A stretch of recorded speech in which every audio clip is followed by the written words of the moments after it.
മുനമ്പം ഇഷ്യൂവുമായി ബന്ധപ്പെട്ട് കേരളത്തിലെല്ലാവരും നോക്കിക്കൊണ്ടിരുന്ന ഒരു സംഭവമാണ് മുഖ്യമന്ത്രി നടത്തുന്ന സന്ധി സംഭാഷണം. അപ്പോൾ ഇതിനൊക്കെ മുമ്പ് തന്നെ മുൻപത്തുള്ള പലരോടും ഞാൻ പറഞ്ഞിരുന്നു, അതിലൊന്നും നടക്കാൻ പോകുന്നില്ല. മുഖ്യമന്ത്രിയുടെ പ്രീണനം മുന്നോട്ട് പോകും. അപ്പം ഞാൻ അവിടെ പോയ സമയത്ത് അതിൻ്റെ ഈ സമര ഭാരവാഹികൾ ഞാനൊരു ഡിസ്കഷൻ നടത്തിയപ്പോൾ ഞാൻ കൃത്യമായിട്ട് പറഞ്ഞു, ഇതിനകത്ത് വി ഡി സതീശൻ ഇവിടെ വന്ന് നിങ്ങളോട് പറയുന്നതല്ല അപ്പുറത്ത് മാറി മുസ്ലിം ലീഗിനോടും CPM-നോടും പറയുന്നത് അയാൾ ഒരിക്കലും വിശ്വസിക്കരുത്. അപ്പം മറ്റു പല അവിടുത്തെ കോൺഗ്രസിൻ്റെ ചില ആൾക്കാർ പറഞ്ഞു, അതല്ല സതീശൻ ഞങ്ങളുടെ കൂടെയാണെന്നൊക്കെ പറഞ്ഞു. സതീശൻ ഇവിടെ വന്ന് പറഞ്ഞിട്ടുണ്ട്, ഇത് വഖഫിൻ്റെ അല്ല, ഇത് ഫറൂഖ് കോളേജിൻ്റെ അല്ല, ഇത് അവിടെ നിവാസികളുടെ ആണെന്ന് അവിടെ നടന്ന പ്രസംഗത്തിൽ പറഞ്ഞു. ഞാൻ പറഞ്ഞു അവനെ വിശ്വസിക്കരുത്. അതേപോലെ തന്നെ ലീഗിൻ്റെ പല നേതാക്കളും സാദിഖ് അലി തങ്ങളും കുഞ്ഞാലിക്കുട്ടിയൊക്കെ ഭയങ്കര രീതിയിൽ വരാപ്പുഴ പോയി സംസാരിക്കുന്നു, ആ സമര നേതാക്കളെ കാണുന്നു. അപ്പോഴും ഞാൻ പറഞ്ഞു ഇവരെ വിശ്വസിക്കരുത്. അവസാനം ഇന്നലെ നടന്ന സന്ധി സംഭാഷണം, അതിൻ്റെ റിസൾട്ട് എന്തുകൊണ്ടായത്? എന്താണ് മുഖ്യമന്ത്രി പറയുന്നത്? ആലോചിച്ച് നോക്കുക. അതായത് ഈ ലാൻഡ് വഖഫിൻ്റേതല്ല എന്ന് ആ ഡീഡ് നോക്കിയാൽ കാണാൻ പറ്റും. അത് ഫറൂഖ് കോളേജിൻ്റെ കയ്യിൽ നിന്നും ആ മുനമ്പം ആ ഭാഗത്തുള്ളവർ വാങ്ങിയ ലാൻഡാണ്. എഗ്രീഡ്. കാരണം അതിൻ്റെ പേരിലാണ് ഗവൺമെൻറ് ഓഫ് കേരള അവർക്ക്, അതായത് വില്ലേജ് ഓഫീസാണ് ഗവൺമെൻറ് ഓഫീസ്, അവർക്ക് പോക്കുവരവ് മ്യൂട്ടേഷൻ കൊടുത്തത്. എഗ്രീഡ്. അതിനുശേഷമാണ് ഇവർ കോടതിയിലൊക്കെ പോയി കേസാകുന്നത്. ഇപ്പോൾ ഹൈക്കോടതിയിലാണ് ഈ കേസ്. ഇവിടെയാണ് മുഖ്യമന്ത്രി പറയുന്നത് മറ്റൊരു കമ്മീഷനെ വെച്ച്, ജുഡീഷ്യൽ കമ്മീഷനെ വെച്ച് തീരുമാനിക്കാം. നോക്കുക, അവിടെ നിസാർ കമ്മീഷൻ ഉണ്ടായിരുന്നു, മറ്റുള്ള പല കമ്മീഷൻ ഉണ്ടായിരുന്നു.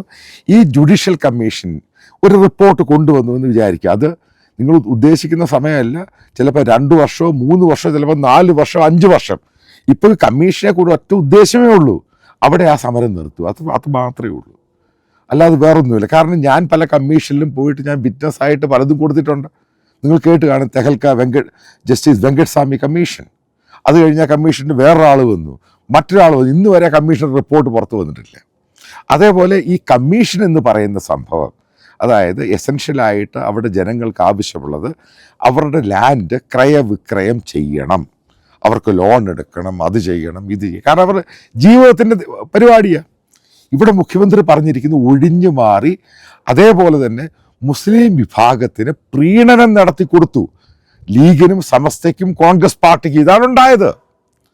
ഇത് ഞാൻ വളരെ കൃത്യമായിട്ട് പറഞ്ഞു, ഇതാണ് നടക്കാൻ പോകുന്നത്, അതാണ് നടന്നിരിക്കുന്നത്. പിന്നെ മനസ്സിലാക്കുക, ഇവർ ഈ ചർച്ചയ്ക്കൊക്കെ മുമ്പ് തന്നെ മുഖ്യമന്ത്രിയുടെ ടീമിലുള്ളവർ, മുഖ്യമന്ത്രി, ഈ പറയുന്ന പ്രതിപക്ഷ നേതാവും കോൺഗ്രസിൻ്റെ നേതാക്കളും അവരുടെ ഘടകകക്ഷികളുമായിട്ട് ചർച്ച നടത്തി കാണും, മുസ്ലിം ലീഗിൻ്റെ നേതാക്കളുമായിട്ട് ചർച്ച നടത്തി കാണും. അപ്പോൾ ഇവരൊക്കെ പറഞ്ഞ സജഷനാണ് ജുഡീഷ്യൽ കമ്മീഷൻ. മുഖ്യമന്ത്രി പറഞ്ഞു മതി. ഇതാണ് സംഭവം. ഞാൻ പറഞ്ഞു ഇയാൾ ചതിയനാണ്. ഇയാൾ ഈ പറയുന്ന കേരളത്തിലെ കോൺഗ്രസ് പാർട്ടിയും CPM എന്ന് പറയുന്ന 2 പൊളിറ്റിക്കൽ പാർട്ടിയും അവരുടെ ഘടകകക്ഷികളും പൂർണ്ണമായിട്ട് പ്രീണനത്തിലാണ്. വോട്ട് ബാങ്ക് പ്രീണനമാണ് ഈ നടക്കുന്നത്. ഇതിൻ്റെ ഭാഗമായിട്ടാണ് ഈ ചർച്ച നടന്നത്. ഈ ചർച്ചയിലൊന്നും യാതൊരു ഔട്ട്പുട്ടും ഉണ്ടാകാൻ പോകുന്നില്ല. എന്താണ് ഔട്ട്പുട്ട് ഉണ്ടായത്? ഈ വരുന്ന കമ്മീഷൻ്റെ റിപ്പോർട്ട് വരുന്നു വിചാരിക്കുക. ഇതിനെ സ്റ്റേ ചെയ്യാനും ക്വസ്റ്റ്യൻ ചെയ്യാനും ഹൈക്കോടതിക്ക് അധികാരമുണ്ട്. ആലോചിച്ച് നോക്ക്, എന്ത് ചതിവാണ് മുഖ്യമന്ത്രി കാണിച്ചത്. അപ്പോൾ നിങ്ങൾ ഇത്രയും നാൾ നടത്തിയ സമരങ്ങൾ, അതായത് പ്രത്യേകിച്ച് കാത്തലിക് സഭയോടും മറ്റുള്ള അവിടെ നടത്തുന്ന ഈഴവ കമ്മ്യൂണിറ്റി അവരോടും പറയേണ്ടൊരു കാര്യം, ഒരു കാരണവശാലും ഇങ്ങനൊരു സന്ധി സംഭാഷണം ഇനി നിങ്ങൾ പോകരുത്.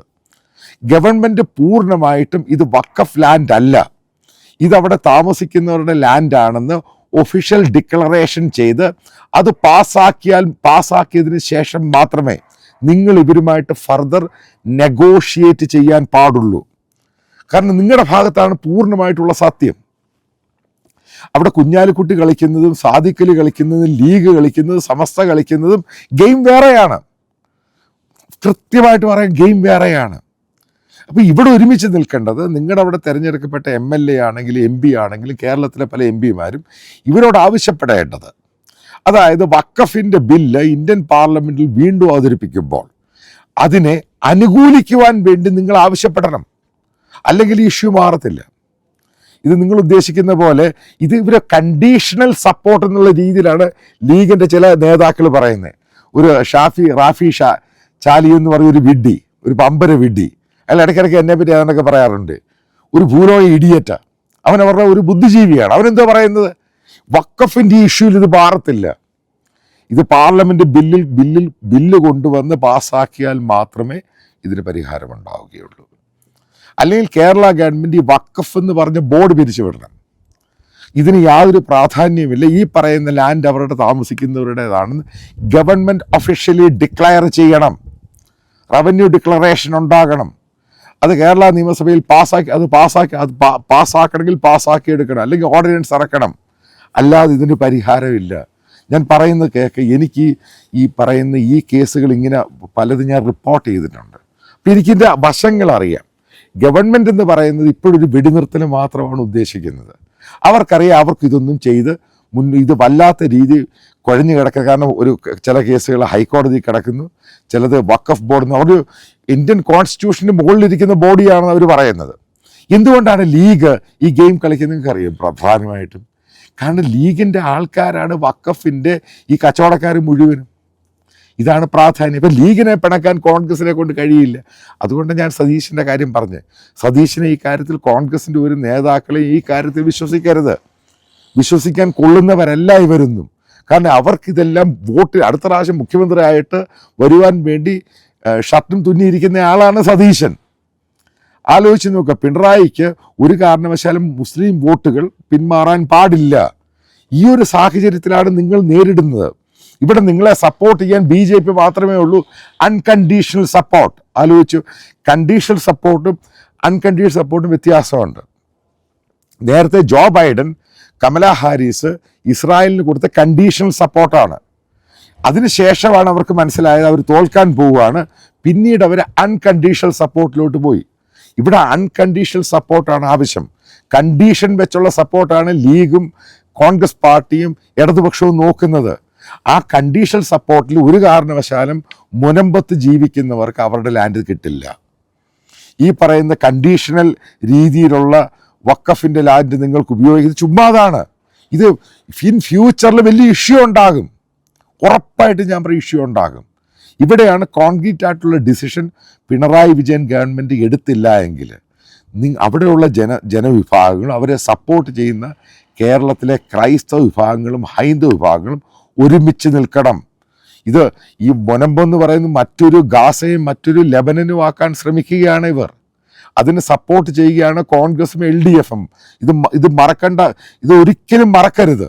അതാണ് മാറാട് ഒരിക്കലും മറക്കരുത്. ഇതിന് വളം വെച്ച് കൊടുക്കുകയാണ്.